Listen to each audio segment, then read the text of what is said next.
Hello, everyone. So we are 4 p.m. sharp. Let's start our webinar, Life After COVID, the New Normal. I am Maria Luisa Pino. I am a BACC Southeast board member and graduate research assistant at the Center of International Business of Georgia State University. And we are so excited to have you guys here to present the life after COVID, the new normal under construction. We will, sorry. We would like also to thank you to University Cyber to provide the technological support for us to promote this event. And we are very glad that you are here with us. So along with me, we have Lucia Jennings, BACC chairwoman. We have Lucas Santos, Mauricio Viana, Jeanette, and Bibiana from MJV Innovation. They will present themselves just in a few minutes.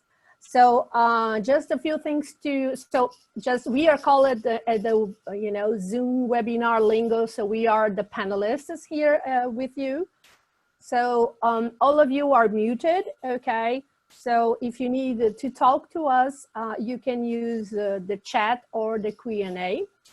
This webinar is being recorded and it will be available for you in a few days to be available so you can see it, but also for people who could not be with us here today. So just to go for a little details here. So you will have on the bottom of your Zoom screen, you will have 3 buttons. So you will have the chat that you can post messages to all the panelists or to individual persons if you want. You can raise your hand and we will get to you to see what is going on. But the main feature we really would like for you guys to use is the Q&A. So the Q&A is the question and answers that will allow us to answer to you at the end. We want also to acknowledge and thanks our sponsors from the chamber that allows the chambers to exist, but also to do all the projects that we have connecting the United States, southeast of the United States and Brazil. Just the last remark. So if you need to contact us, you have the contacts from Lucia Jennings. And when you finish this webinar, there's a brief survey that is available that we really would like to hear from you, your feedbacks and suggestions for future webinars. So GSU-CIBER and BACC, we are developing a little agenda of events. So the next closed event that we have is the webinar on meta-analysis, and it's going to be on June 25 with Dr. Ahmed Kirk. So we would love to, if you want to join us on this webinar in this series. And the live section will be, as I said, on 25 June. So without further ado, let's introduce I want to present you guys MJV Technology and Innovation. So BACC have been working with them in the past, and they are also members of our chamber. They are an end-to-end business consulting and help Fortune 500 companies with business challenges, digital transformation projects, innovation, and technology solutions. So they have been in Atlanta for the past 5 years, and we have the pleasure to get to know them and work with them. So I will pass the baton to Mauricio Viana, who is CEO of MJV Innovation. So it's on you. Okay, thank you, Maria. It's a pleasure to be able to participate at this webinar. Today we have a very tight agenda. If Lucas could pass to the next slide. but we have a team that will be presenting today with me. So we have Bibiana, who's leading our future design research. And we also have Jeanette, who's also our strategic designer at MJV. What we're going to see today is a brief introduction of this topic. Of the subject of this webinar is life after COVID-19, which is very relevant because I mean, all of us, when faced with COVID initially, I think we all, I mean, it took about maybe 2 to 3 weeks for people to adapt and business to adapt actually to this new scenario. And companies were, I think the reaction was equivalent to a war. So everyone was very worried.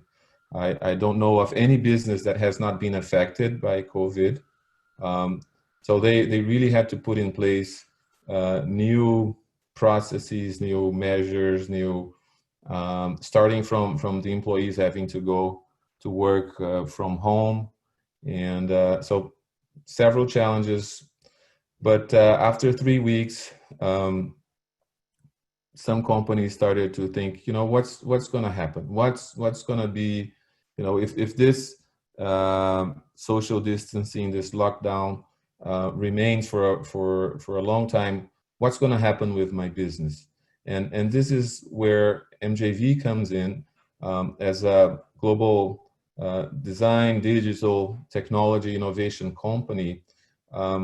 We started to think and research about what was actually happening in the world, and helping our clients with you know, by doing you know, a thorough research on what was happening in the world.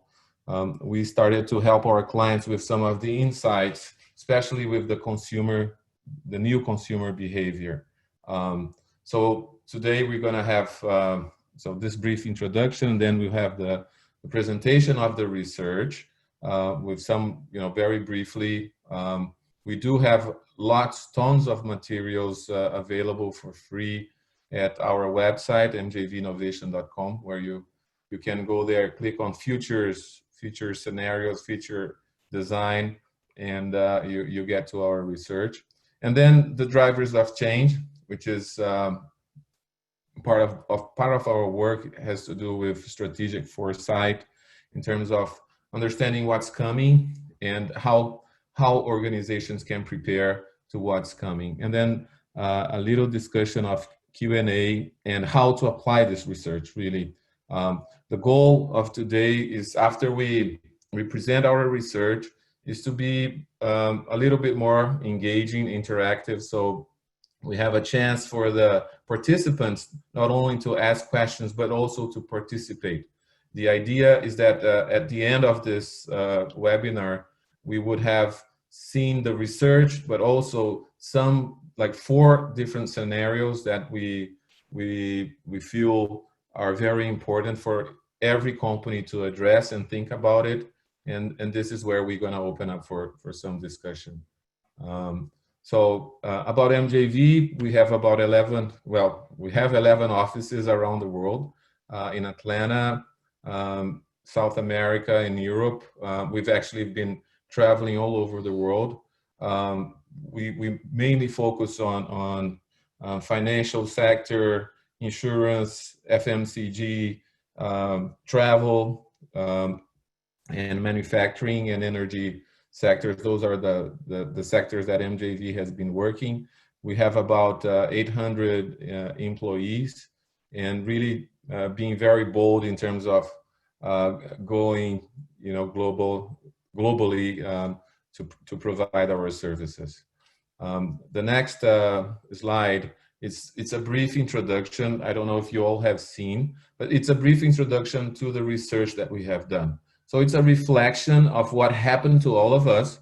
So I would request you all to pay attention to this video, because it's a reflection, and then we'll see some of the changes that have been happening very as a weak signal, because a lot of what we do in terms of scenario planning and future design is understanding those weak signals and paying attention to them, and eventually designing to address them. Because if the weak signal becomes a big signal, then we have an opportunity, let's say, in a positive way. So this video really introduces the study, and I think, Lucas, if you could play, please.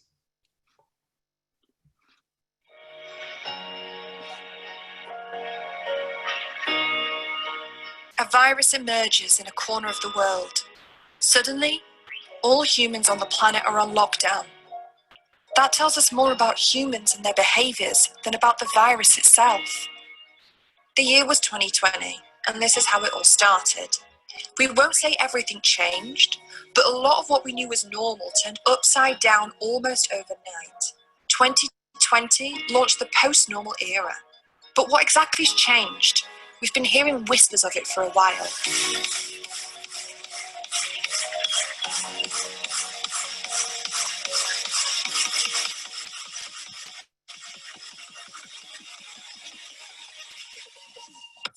All those were slow burn promises, until 2020 that is.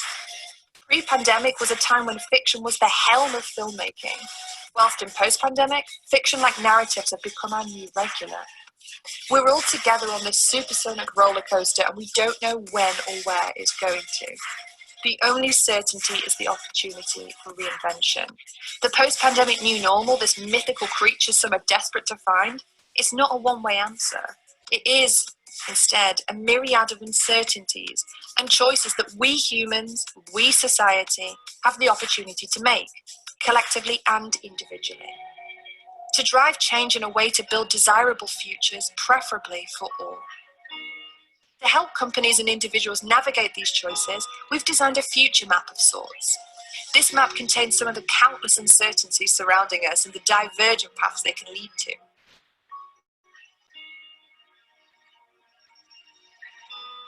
Welcome to the new normal. It's under construction and it depends on your choices, our choices.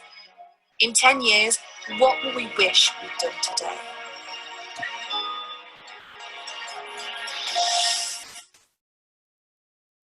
Yes, thank you, Lucas. So now I will have Bibiana talk briefly about the 8 macro territories and the future wheel that we developed, and after that we'll have Jeanette. Please, Bibiana, with you.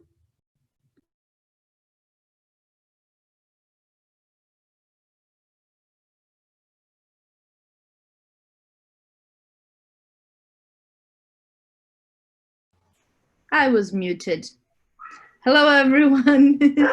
Thank you for being here today and for giving us the opportunity to present this research. It's called New Normal Under Construction exactly because of a sentence there's in the video that says that for many people, this new normal seems to be a mythical creature or a flying saucer that is going to come and bring a new normal. And it's actually not. It's a construction that we are all having the opportunity to make together. So that is why it's called under construction.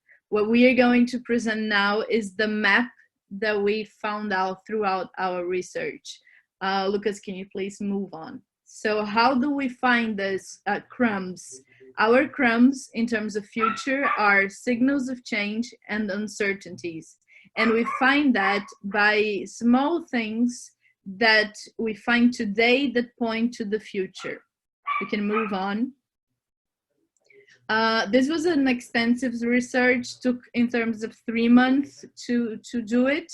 And it involved a lot of people from MJV. The important thing about this is that we combine 2 different methodologies. So we used scenario planning methodology to find these future crumbs and define the uncertainties. That's what they call.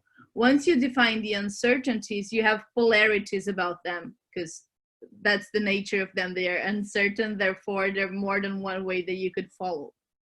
Up to that point, it was a very methodological and straightforward research, and it would count up to 1,404 possible combinations of a 2x2 matrix if we were to do one.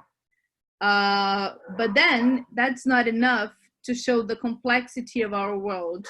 So we moved into another methodology, and we combined together with a strategic foresight, where we have the 10 drivers of change. You can pass on the slide.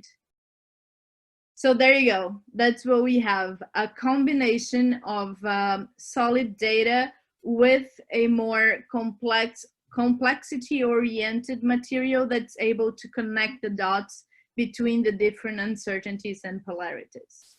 And then, if you could jump the slide, we have been feeding this research with new data. So we are monitoring whatever is new using data science and data visualization. And in the next slide, you can see how our collective MJV brain is looking right now, right? So that's an example of what we have. We have here 8 macro territories. Health, of course, where it all started. Then we have work, where we felt the first impacts of it. In work, we have some very interesting things, like Harvard Business Review brought up the idea that we have to develop virtual intelligence capabilities, because none of us, although digital to some degree, none of us had ever had the need to be completely digital to survive and to talk to our loved ones and to not be lonely and vulnerable. So that's one of the important things on the work side, the construction of new skills, or how to balance productivity and work-home life. Because now the kids are here and you're homeschooling and you're making lunch and you're also having to do your webinar, and the dogs, if you heard, just barked because the vet is here. So it's everything together, right? And we are having to deal with that, to deal with life in many layers. And then we felt the impact in education. Everyone with kids know how difficult it has been homeschooling in this period. And of course, that affected behavior a whole lot. And with behaviors being affected, we had to rely on technology and infrastructure to make it happen. So we have never been so dependent on technology that we are now. And that started to affect macroeconomics, not only because of the technology, but in terms of supply chain and the effects in the economy and all that came with the lockdowns and the things that we have to live through, to go through the corona pandemics. And then it became more than just the corona, right? It started as the corona crisis, and now it's not anymore. It's just a whole out there crisis that brings us to really question some values and to question society and to see where are we going, things like that. And of course, in a higher sphere, we have what governments are thinking and doing, and the geopolitical and governmental things that are going on. So basically, this is that's the territory, that's the layout of our map that allowed us to conclude into 10 drivers of change. And that's what Jeanette will explain to us. There are a couple of slides that you're going to see that deep dive a little bit more on this 8 macro territories, but we are not going to go into them right now, okay? So the floor is yours, Jeanette. Thank you, Bibi. So as you can see, she mentioned that we have these deep dive into each of the sectors, and you guys can all receive this research afterwards. But what we've done through some of these slides is put in the territory and then some of those signals that we're seeing. And it includes links to different articles and things like that. So if you can move on past these, Lucas, that would be awesome. And so now to our drivers of change. And as Bibi explained, these are the forces that we see that are present across all scenarios. And throughout most of the time, we see that these have different impacts, and they can impact the future in different ways. They can go in different polarities, as explained. And so we've narrowed those down to 10 drivers of change. And for the purposes of this presentation today, we're going to go through the first 5. But these include the collective human body, the Titanic syndrome, and the layers of inequality, virtual intelligence, digital intimacy, and the loss of serendipity, our life indoors, digital being borderless, and the ones that we won't touch on today, but will definitely be available for anybody who wants to take a deeper look, are individualization and scale, the future being urgent, reinvented money and value, trust, and the overload of information, which has been coined as informatoxication, and then the world in suspense, basically, and waiting for what will happen next. So with the collective human body, what we're seeing is that health as we know it has gotten a new layer and a new meaning, and it goes beyond just the individual. So we're seeing that now what we consider as health and what we're seeing is influenced by the media, it's influenced by data, we're seeing surveillance and privacy being jumbled into this mix. And we no longer see health as an individual matter, but as a collective responsibility. So my neighbor's health does depend on what I do and what I don't do, and all the people that I come into contact somehow become now my responsibility. And so we've seen this collective responsibility in places like Korea and China, where they've taken on surveillance as a way to monitor and create awareness for other people, whether that comes in apps or different things like that. And so we see this, as you can see on the uncertainties, we've mapped out which ones it impacts, right? So of course it impacts our health, but we see it impact our behaviors, the technology that comes about to make it possible to monitor. Then we start to consider our values, which is more valuable, right? Is it our health or is it our privacy? And then eventually how that trickles up and what government does. Are there any policies, things like that? So some of the examples that we see for that are the food demand is one that we saw almost immediately. We see a lot of people trying to be more healthy and trying to find other ways to do that. And one of those is eating organic. And so we saw that this crisis really impacted the demand on organic and locally sourced ingredients and foods. And on the other side of that, we also see this increased surveillance and the health disclosures that go, because it's the health of the masses versus the privacy of the singular person. And then on the next one, we have another driver, which is the Titanic syndrome, and it's the inequality in layers. And so the reference there is that on that Titanic, we had people that had immense amount of wealth, but we also had people that were very poor. And when it came to, finding safety, it was very evident the classes and the inequality that existed. And so with coronavirus, it really exposed a lot of the inequalities that we had in our societies, and that was evidenced by workers, people who had the ability to do home office versus those who didn't, the types of jobs that do have the ability to be home versus the types that do not. We saw that in businesses and which ones were able to stay afloat and had the resources to close and then reopen versus the ones who did not have that same ease. We saw that in different lifestyles, health, education, government, the access to technology. So in some areas, people had a very easy time connecting. In other areas, without the ability to connect to technology, they were sort of stranded and on their own. And so we're seeing, you know, these global problems, and we're seeing injustices, we're seeing unilateral views, we're seeing in some places people come together and really fight and make sure that everybody is okay and everybody's surviving.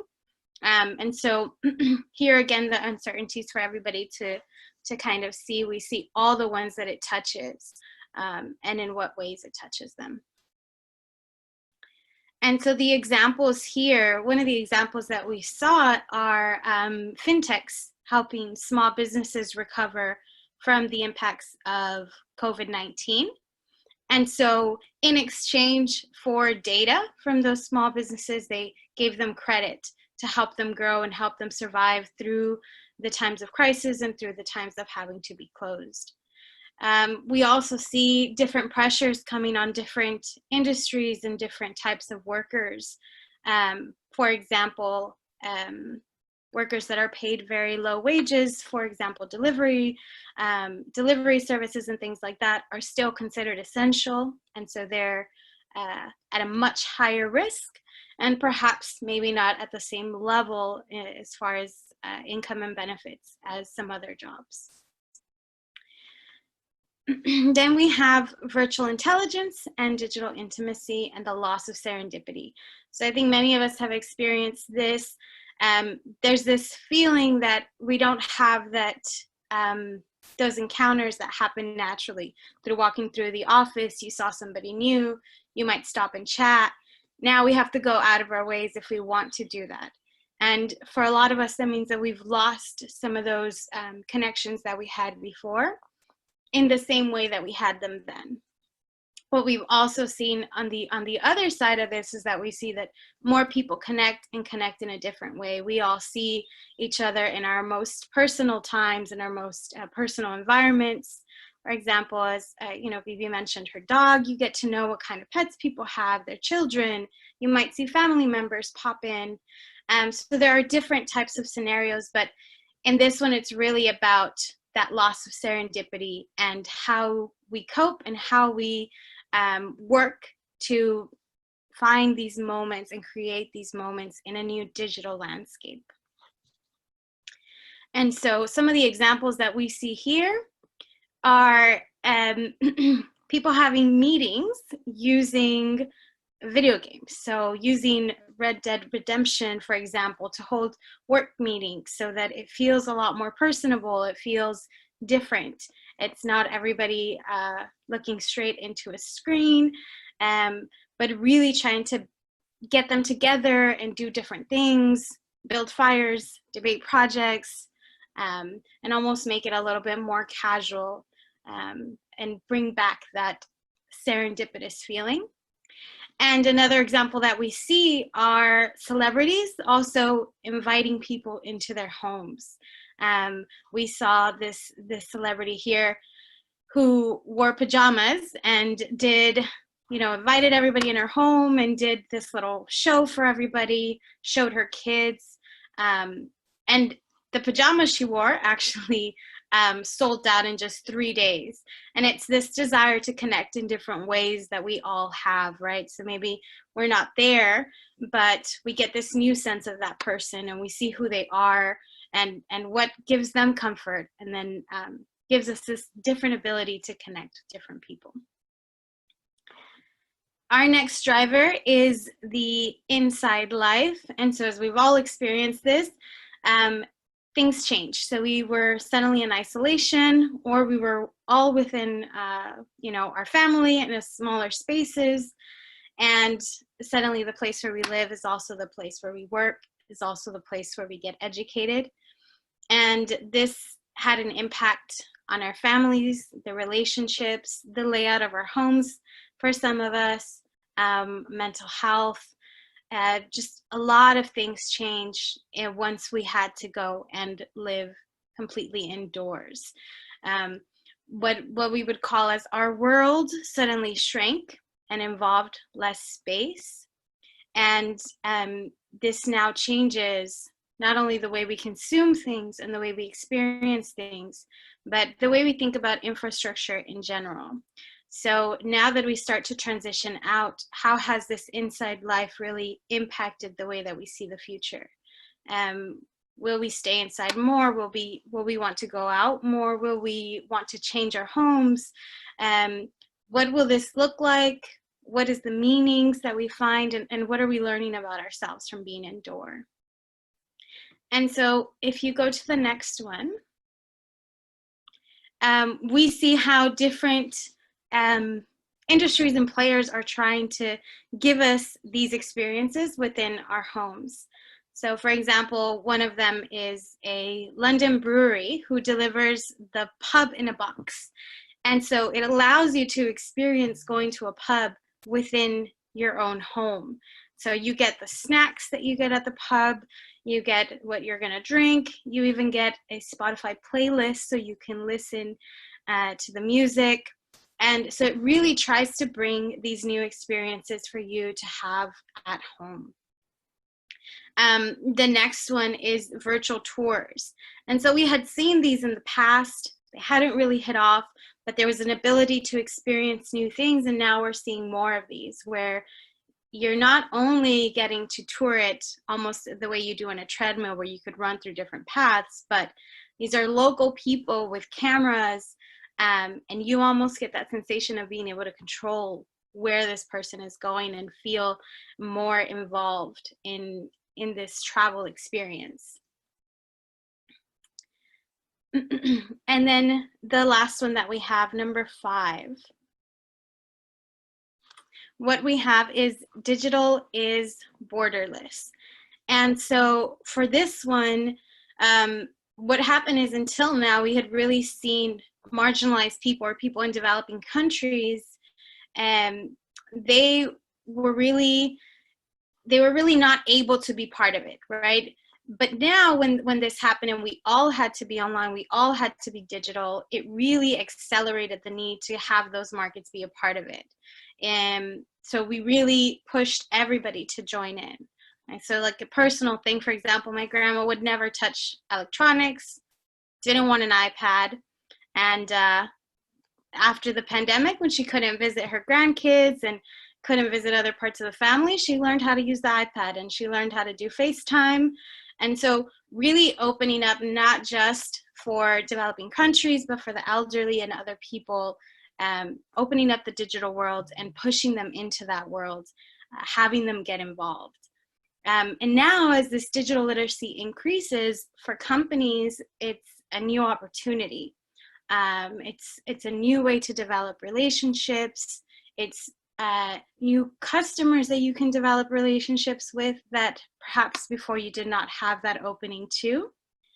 And so we have this hyper digitalization and hyper acceleration of our new digital economy and the new digital landscape. So it opens up jobs, it opens up new products, and it opens up a new side of the economy.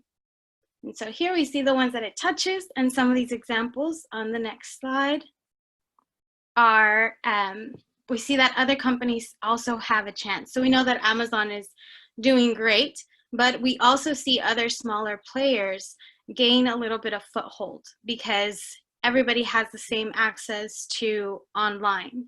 That second example there allows even users to create their own streets, their own personalized storefronts. We've also seen the emergence of many new people trying to start businesses out of their homes, whether that's cooking, whether that's selling DIY crafts, but everybody can become a player in e-commerce with the fact that everybody is now digital. And so when we consider, you know, just those 5 drivers of change, we see that every aspect of how we live our lives and how society works is now up for debate. And so this is a quote from Seth Godin that we have here. But that really gives us this moment to reflect and think about these drivers and how they're going to impact us and our industries and our fields of study, whatever those may be. So I'm going to go ahead and jump to the chat to see if there are any questions. And in that time, I want to give you guys a little moment to think about the 5 drivers that we just talked about and think which one is most relevant to your industry or field. And then just in the chat, you can pop in the driver's name or the number, whatever is easier. And then tell us what industry or field you're in and why you think that that one is the most important driver or the most relevant.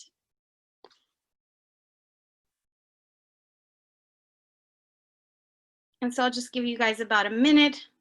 No pressure, but feel free to let us know what those are. Hi there, Bibi again here. We had a question here that was quite interesting. So Guy asked, at what point did we and what led us to recognize there is not going to be a return to the old normal? That's a very good question and much valid, and part of the uncertainties is exactly about people and this wish that we have to return to old normal, just to return to some normal. Just we want some normality, everyone at this point just wants like a thread of normality. But what this every study in futurism always starts as exploratory, so we don't have answers as much as we have questions, and we follow those questions until we find the signals of change. Those are the things that tell us if things are changing or not. So when we reach saturation levels on certain topics of certain behaviors, then we see that that behavior will eventually grow and become more relevant to society as a whole and not just as a niche. So those signals of change are the things that drive us into believing in the new normal. And of course, it's important to say here that it's not one future, and it's not affecting everyone equally at the same time. So there are many futures, and people are being affected in different ways. I see the chat popping there. So I know, it's great. We're getting some responses there. So thank you for everybody. I'll continue to through the presentation, but feel free to continue letting us know. And if you want some, give yourself a little explanation of why, or if you have any other questions, feel free to drop them in the Q&A and we'll go ahead and address those. So now that we've kind of seen the research, and again, this was just a taste, we have much more within all of these, and 5 other drivers of change that are also good to look at and to think about. But how do we apply this research? Once we look at everything and we're at the end of it, what do we do then, right? And so it's important to use this for mapping opportunities and uncertainties. So those are going to exist for all of us and for all of the type of businesses that we're in. And it's good to map those and understand what those are.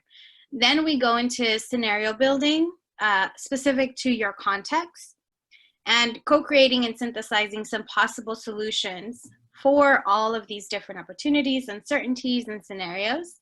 And then we start to prioritize those, right? So make some business priorities into what can come first, what is best to come first, and then take that and create strategic roadmaps for how do we strategically implement these, what makes the most sense, considering all factors of the business and where we are today and where we want to go.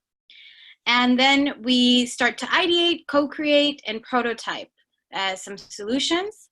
And as mentioned at the beginning, we are end-to-end. So, for us, when we do these with clients and with different people, we like to go all the way from mapping and to thinking about everything, all the way to implementation and having a solution that can be ready to go and implemented within the business.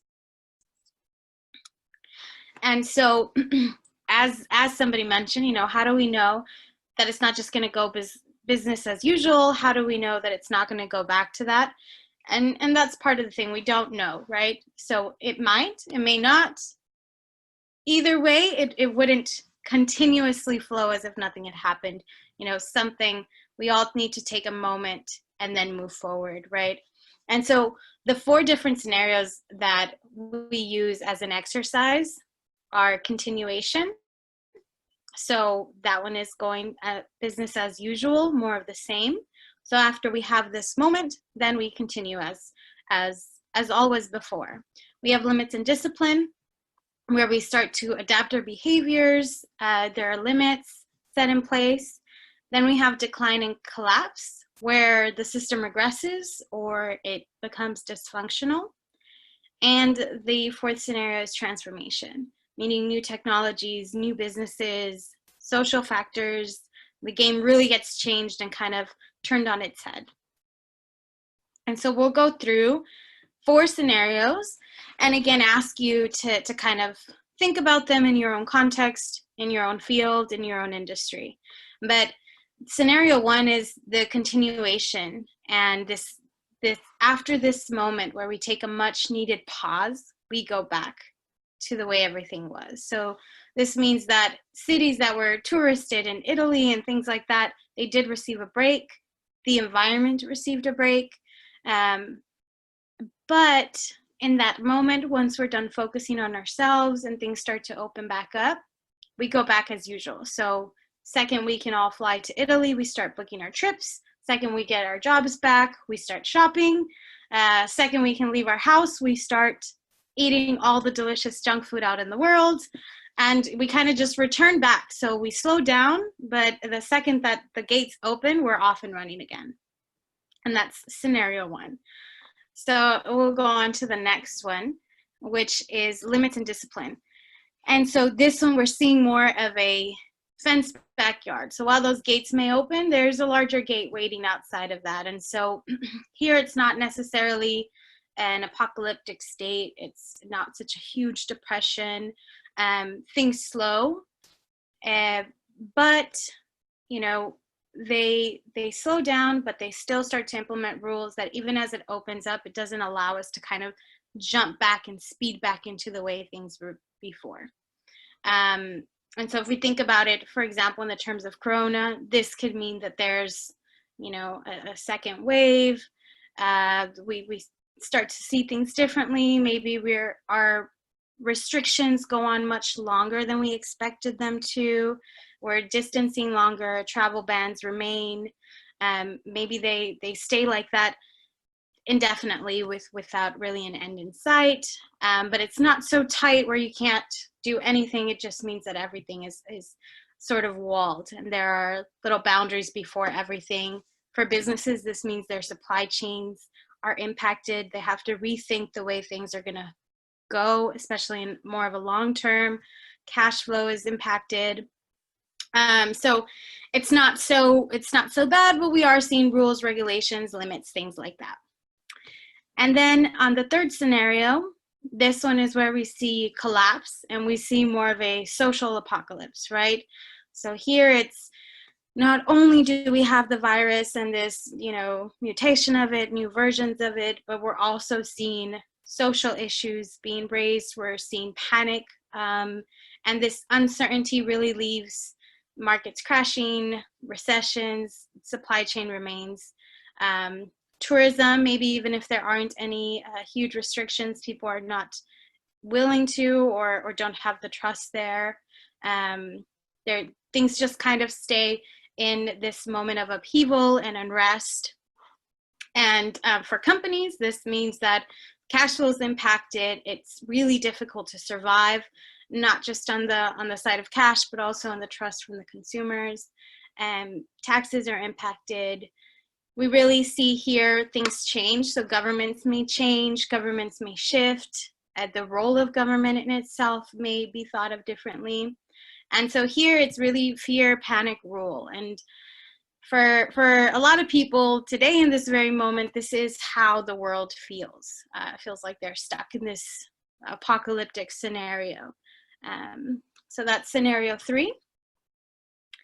And then scenario 4 is transformation and the global awakening. And this is where we see AI companies, data companies, science, industry, startups really come to the rescue, really enter this 4th wave area and start to think of health and business and everything really holistically.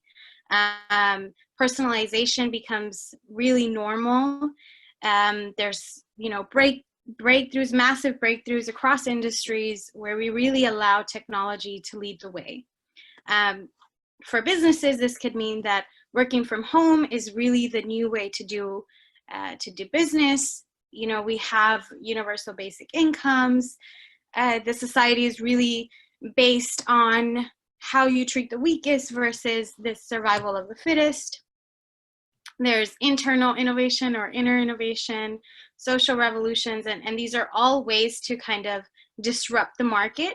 So with what happened, there's this huge disruption, and we don't just try to go back to normal, but we try to see how to leverage and how to move past and kind of accelerate. Here, the concern, though, becomes then privacy and what that means for all of us as individuals and what we're willing to give in order to get a little bit more. And so now that we've seen those scenarios, I really want to open it up again. We have here a couple more minutes, but it's to think about these scenarios, for example, for the travel industry, right? So if things were to go back to normal, right? So we take the much needed pause and then we continue just the way we were. What does that mean? What are some of those headlines that you see coming through about the travel industry? Then we have limits and discipline. So what does that look like if there are more boundaries and these rules stay for longer than we expected?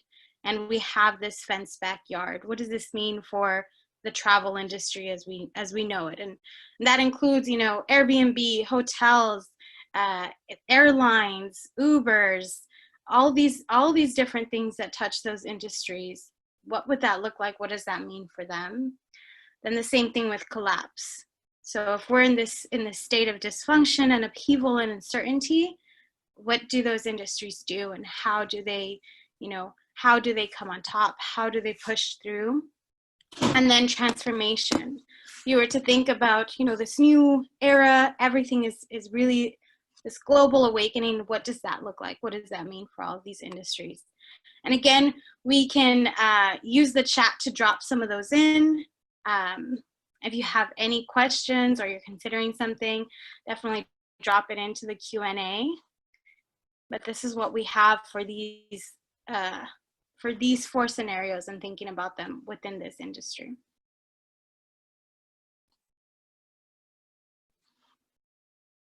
And I can give you guys a little bit of time and then hand it back over to Bibi to kind of explain some of the things that we've found in some of the other workshops that we've done.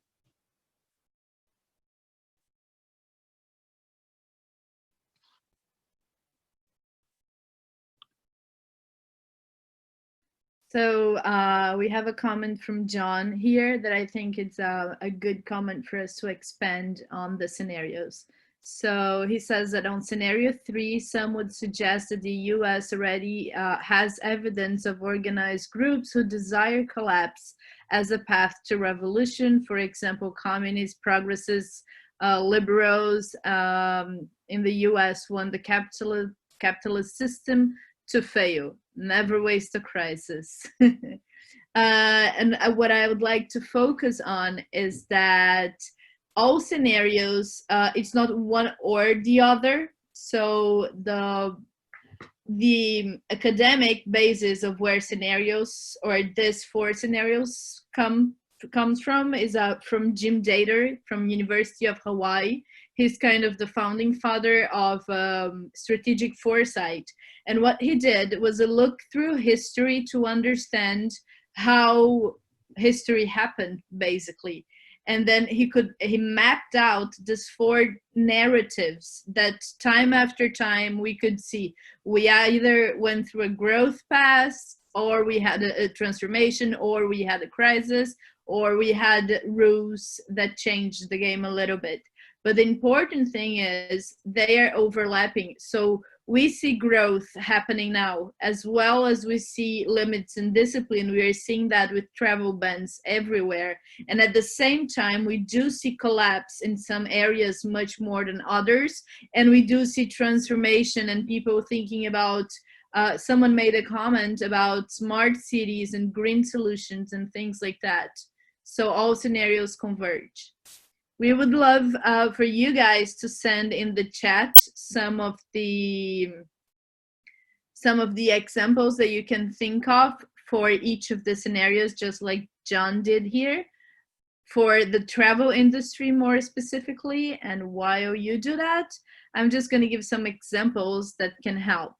So we ran this workshop with a group of alumni from Harvard, and one of the guys who were in the food and restaurant industry, when asked about continuation, he said, well, I would probably create the platform I'm already creating to do home delivery, right?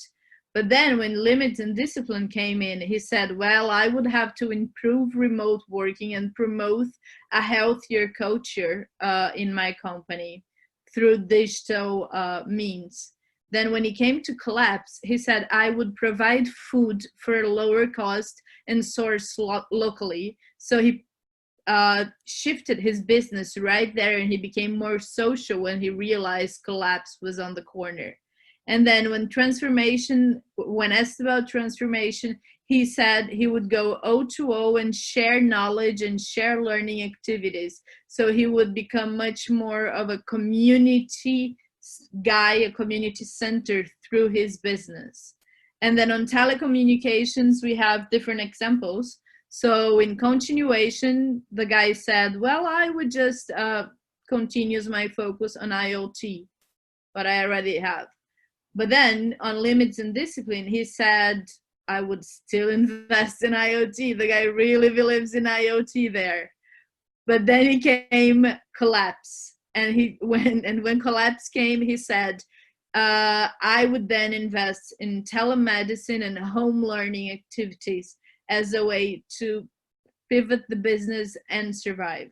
And then on transformation, he would become a unicorn or surprise the market with a new solution. This guy was also working on solutions for education, which many of you mentioned is your field. He was working on how to provide internet access for people with a lower income or less means, the Titanic syndrome that we spoke of, so teenagers could continue their education even if not going through school. So we have a, yes. If I may, it's Mauricio. I think two great values of this type of work.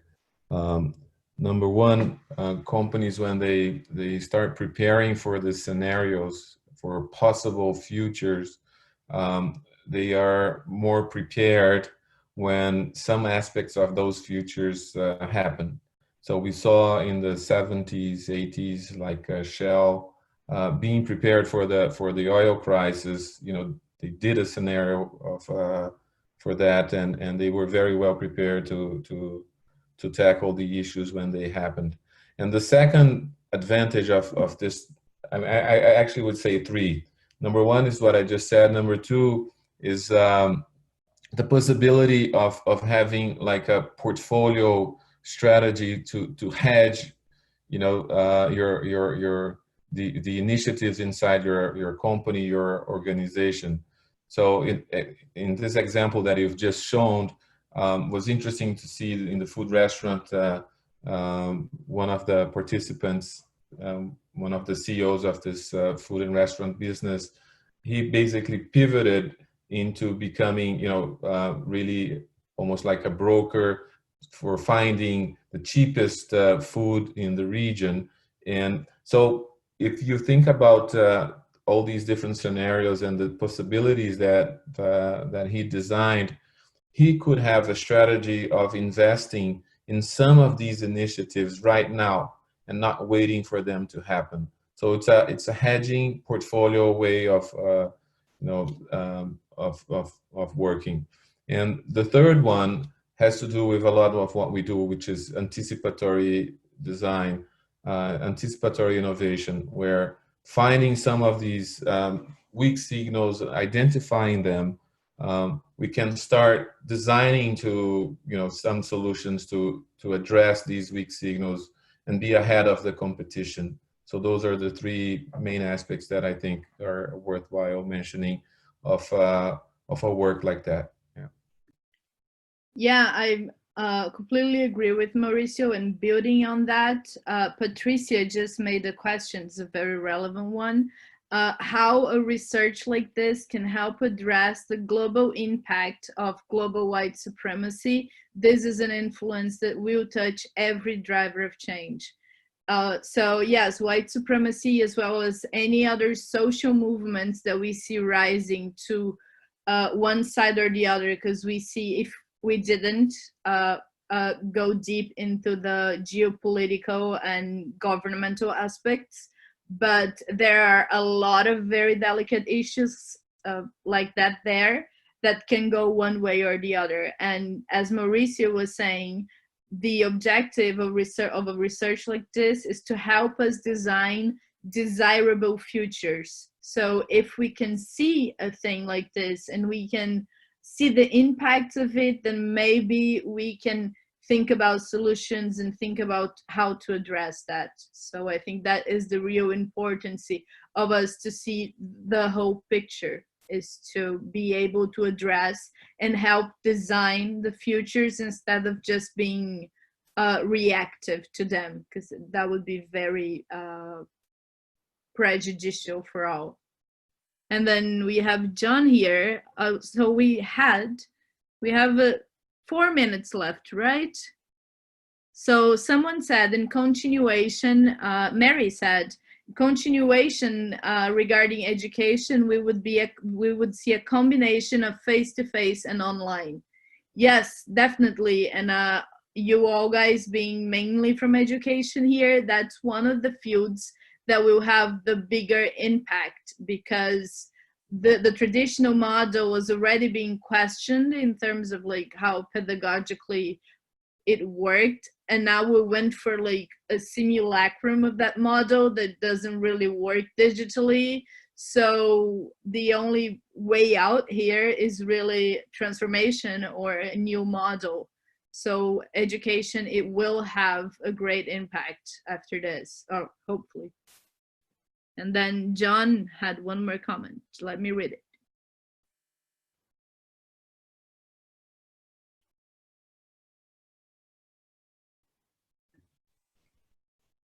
Yeah, I think. Yes, I think what he said is really saying like, we're taking it. It's going to be a little bit bad for a while, but it really opens the door for this one to really go, for education to really go through a huge transformation, as Vivi was already kind of mentioning. Holographic classrooms, making it available to everybody, whether you have the ability to get there or not. Really just huge area in education for transformation. Yeah, completely agree, and love the expression, the real feel of intimacy is restored. Yes, the digital intimacy and how we can create tools that make it feel less cold than this one. Yeah, let's hope, Mary. Let's hope and let's build. I think this is the purpose of this all. Let's build it together. Yeah, so thank you, everybody. On our end from NJV, we really want to say thank you. I don't know if Mauricio has any words, but if not, we can hand it back over. Go ahead, Mauricio. Just that, well, first of all, the email there is cutting, at least in my screen. And Viana, but that's okay. Well, first I would like to thank you, Lucia, the Brazilian Chamber, and all the participants for engaging today. It was really fantastic.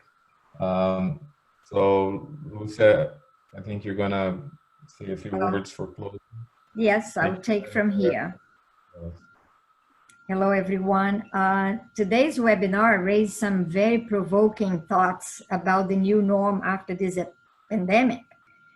We certainly have not found all the answers after attending any of these webinars, but we find information that can help us navigate through these turbulent times and prepare ourselves for the time of rebound. MJV has made us aware of all the uncertainties, addressed the drivers of change, and gave us a sense that the new norm can be of our choices. So let's apply this research to find the answers and develop our solutions. One thing is for sure, we must be adaptable, flexible, and we need to be open for opportunities. So with that, I want to thank everyone for participating in today's webinar. Thanks, Maria Luisa, Mauricio, Bibiani, and Jeanette for the great presentation. And our special thanks for Cyber and their partnership with us. We have some events coming up still in the month of June. Actually, they are sponsored by the Brazilian American Chamber of Commerce. Tomorrow, June the 17th at 10 a.m., the Georgia Department of Economic Development has a free webinar on exporting to Brazil opportunities in healthcare. On June the 18th at 9 a.m., the Mayor's Office of International Affairs is going to host Soccer in the Time of COVID-19. Cesar Vince will be the host of a conversation with representatives of the Atlanta Sports Council, Atlanta United, and Clube de Regatas Flamengo. On June the 26th is the World Trade Center Day. Is a conference that is going to be an interactive and virtual experience. And this year's topic is cybersecurity and the global impact on trade and investment. Our dear Consul General of Brazil, Carlos Henrique de Abreu, will be a speaker during this event. The cost for this event is $175. However, if you attended this webinar today, you're going to get a discount and you can join the June 26th World Trade Day with a 25% discount. So I will post the discount code here on the chat. So everyone can go to the website and sign up for it. It's a great opportunity to participate in this event. It's a great event, got a lot of nice people, great speakers. So I guess I just did that. So the last thing I want to say is the evaluation. You're going to receive a survey at the end of this presentation. So I ask you to please give us feedback. It's very important to evaluate how we did so we can do it better next time. So thank you all again. And MJV, great presentation. We love to have you back, let's say in few months, because the world is exciting because it's a change. So we need to know all the other changes that are going to come after the pandemic. For that, please have a wonderful rest of the day and be safe. Thank you, Lisa. Thank you. Thank you all. Bye-bye. Thank you all very much. Bye-bye. Thank you. Bye-bye, guys.